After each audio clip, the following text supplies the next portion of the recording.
बेंगलुरु में 21 और 22 जून को आयोजित ऐतिहासिक सम्मेलन में अंतर्राष्ट्रीय हिंदू परिषद और राष्ट्रीय बजरंग दल के केंद्रीय संयुक्त महामंत्री प्रदीप गौड़ जी ने अपने ओजस्वी संबोधन से जनमानस को झकझोर कर रख दिया। गौड़ जी ने साफ शब्दों में कहा, अब समय आ गया है कि हिंदू समाज केवल प्रतिक्रिया नहीं देगा बल्कि नेतृत्व करेगा।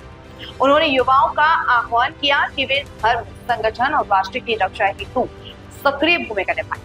धर्मांतरण, गौ हत्या और नर जिहाद जैसे संवेदनशील विषयों पर उन्होंने दो टूक कहा कि अब सहिष्णुता की सीमा पार हो चुकी है और संगठित उत्तर ही एकमात्र रास्ता है। उन्होंने संगठन को गांव-गांव, गली-गली तक ले जाने की बात कही और आत्मगौरव से भरपूर समाज की परिकल्पना प्रस्तुत की। सभा स्थल जयघोषों से गूंजता रहा, जय श्री राम, भारत माता की जय और हिंदू एकता जिंदाबाद जैसे नारे बार बार फिजा में गूंजे। प्रदीप गौड़ का भाषण केवल शब्द नहीं था बल्कि हिंदू विचारों की पूर्ण परिभाषा थी। उन्होंने स्पष्ट कर दिया कि नया भारत केवल आधुनिक नहीं बल्कि अपने सांस्कृतिक मूल्यों से जुड़ा और सजग होगा। कार्यक्रम अंततः एक वैचारिक जागरण, सामाजिक समरसता और राष्ट्रनीति भावना के एक विराट संगम के रूप में इतिहास में दर्ज हो गया। महिलाओं को मंदिर में प्रवेश के लिए अनुमति दी या बहन बैठी है, उनको लगेगा कि अंतर्राष्ट्रीय हिंदू परिषद के मंच से अगर मंदिर में महिलाओं को प्रवेश मिल रहा है, तब अंतर्राष्ट्रीय हिंदू परिषद ने केरल में भगवान अयप्पा स्वामी के मंदिर में महिलाओं के प्रवेश को लेकर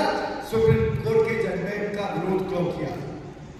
तब ध्यान में आएगा कि सनातन वैदिक परंपरा के हम जो अनुयायी हैं,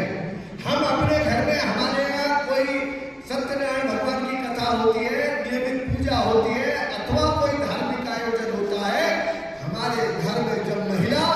स्वस्थ अवस्था में नहीं होती अपने मासिक क्षेत्र में, तब वह अपनी पूजा पाठ किसी भी धार्मिक कार्य में स्वेच्छा से वह रसोई तक में नहीं जाती है, भोजन नहीं पकाती है, तब भगवान के मंदिर में प्रवेश का कोई औचित्य नहीं होता। भगवान अयप्पा स्वामी का जो स्वरूप है वह ब्रह्मचर्य स्वरूप है और हजारों वर्ष की परंपरा के आधार पर जिस सनातन वैदिक परंपरा को हजारों साल से हिंदू समाज मानता चला रहा हो, उस परंपरा पर निर्णय देने का माननीय सर्वोच्च न्यायालय का निर्णय केवल कुछ कम्युनिस्टों की मानसिकता विचारधारा के आधार पर PIL दाखिल करने के बाद जो निर्णय प्राप्त किया, उसका विरोध करने का काम केरल की सड़कों पर अंतर्राष्ट्रीय हिंदू परिषद राष्ट्रीय बजरंग दल ने किया और परिणाम हुआ महिला सर्वाधिक संख्या में 25 से 30 हजार महिला